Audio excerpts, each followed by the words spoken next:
Power कोई अलग चीज नहीं होती जो सिर्फ पॉलिटिक्स या किंग्स के लिए हो। पावर हर जगह होती है, ऑफिस के अंदर, घर के रिलेशंस में, दोस्तों के बीच, मस्जिद के कमेटी रूम में, सोशल मीडिया के कमेंट सेक्शन तक। जहां दो लोग हैं वहां इन्फ्लुएंस है, और जहां इन्फ्लुएंस है वहां पावर है। मसला ये नहीं कि पावर एग्जिस्ट करती है, मसला ये है कि ज्यादातर लोग प्रिटेंड करते हैं कि वो एग्जिस्ट ही नहीं करती, और यही प्रिटेंड करना उन्हें सबसे ज्यादा वल्नरेबल बना देता है। हम अक्सर सोचते हैं कि अगर हम ऑनेस्ट रहेंगे, सिंपल रहेंगे, सीधे रहेंगे तो दुनिया भी हमारे साथ सीधी रहेगी।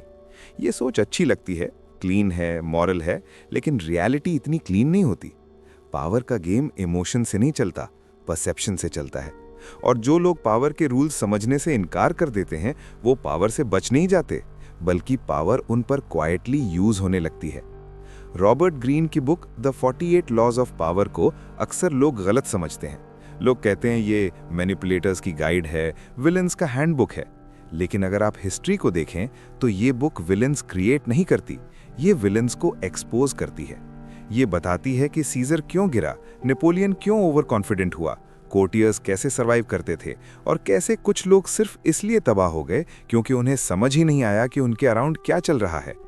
ये बुक आपको ईविल बनाने के लिए नहीं है, ये आपको ब्लाइंड रहने से बचाने के लिए है, क्योंकि ब्लाइंड रहना इस दुनिया में इनोसेंस नहीं होती, वीकनेस होती है। सोचिए एक ऑफिस का सीन, आप अपना काम परफेक्टली कर रहे हैं, आप सोचते हैं मेरिट बोलेगी, आप बॉस के सामने बिल्कुल ऑनेस्ट रहते हैं, अपनी सारी ओपिनियंस ओपनली रख देते हैं, आप अज्यूम करते हैं कि सच बोलना स्ट्रेंथ है। लेकिन फिर आप नोटिस करते हैं कि प्रमोशन किसी और को मिल गई। वो बंदा जो कम बोलता था, ज्यादा सुनता था, जो बॉस के मूड्स को समझता था, जो हर मीटिंग में अपना ईगो नहीं लाता था। आप कंफ्यूज हो जाते हैं, आप कहते हैं पॉलिटिक्स है, लेकिन असल में ये पावर डायनामिक्स हैं और आप उनको इग्नोर कर रहे थे। पावर का सबसे डेंजरस एस्पेक्ट ये है कि ये लाउड नहीं होती, ये शाउट नहीं करती, ये क्वाइटली काम करती है। जो लोग हर चीज इमीडिएटली रिएक्ट करते हैं, अपनी इमोशंस ओपनली दिखा देते हैं, वो अपना लेवरेज खो देते हैं।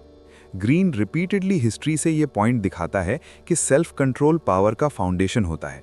जो बंदा अपनी एंगर, जेलसी, एक्साइटमेंट कंट्रोल नहीं कर सकता, वो कभी भी सिचुएशन कंट्रोल नहीं कर सकता। लोग अक्सर पावर इसलिए लूज करते हैं क्योंकि वो सोचते हैं कि दुनिया फेयर होनी चाहिए, लेकिन पावर फेयरनेस का सिस्टम नहीं है, पावर परसेप्शन का सिस्टम है। अगर लोग आपको वीक परसीव करते हैं तो आप स्ट्रांग होकर भी वीक ट्रीट किए जाएंगे, और अगर लोग आपको अनप्रेडिक्टेबल और कंपोज्ड परसीव करते हैं तो आप कम रिसोर्सेज के बावजूद भी पावरफुल लगेंगे। एक और कॉमन मिस्टेक ब्लाइंड ऑनेस्टी है। हर सच हर वक्त बोलना जरूरी नहीं होता। सच एक टूल है और हर टूल हर सिचुएशन में यूज नहीं होता। बहुत से लोग अपनी जिंदगी इसलिए खराब कर लेते हैं क्योंकि वो सोचते हैं कि ऑनेस्टी उनको प्रोटेक्ट करेगी, लेकिन ग्रीन ये अनकंफर्टेबल ट्रूथ सामने रखता है कि पावर के गेम्स में इंटेंशंस नहीं, आउटकम्स मैटर करते हैं।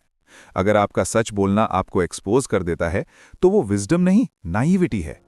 इसका मतलब ये नहीं कि झूठ बोलो या लोगों को यूज करो।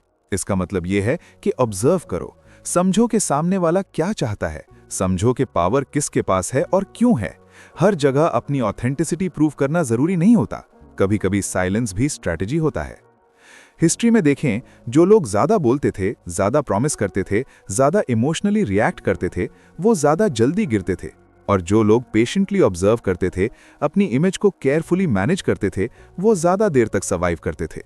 पावर का मतलब ये नहीं कि आप सबको डोमिनेट करें, पावर का मतलब ये है कि आप खुद को अननेसेसरी एक्सपोजर से बचा लें। ग्रीन एक जगह इनडायरेक्टली ये भी बताता है कि पावर का सबसे बड़ा एनिमी ओवर कॉन्फिडेंस होता है।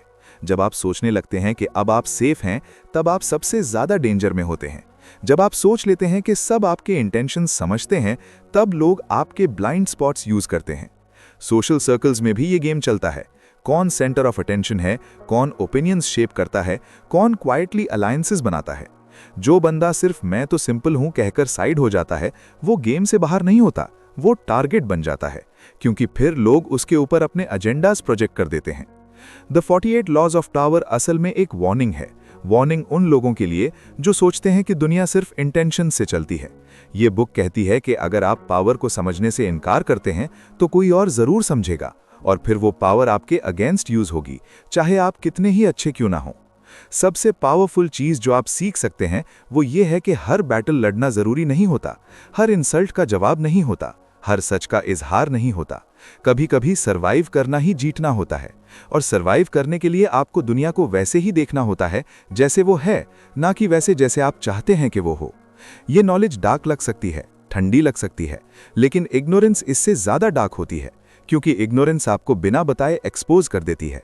पावर को समझना आपको गलत नहीं बनाता, पावर को ना समझना आपको डिफेंसलेस बना देता है। और आखिरी बात यह है कि दुनिया आपसे परमिशन नहीं पूछती पावर गेम्स खेलने से पहले। ये गेम्स ऑलरेडी चल रहे होते हैं। सवाल सिर्फ ये होता है कि आप बोर्ड पर अवेयर होकर खड़े हैं या आंखें बंद करके। अगर आप पावर को नहीं समझेंगे तो कोई और जरूर समझेगा, और फिर आप सिर्फ ये सोचते रह जाएंगे कि मुझे समझ क्यों नहीं आया कि मेरे साथ क्या हो रहा था।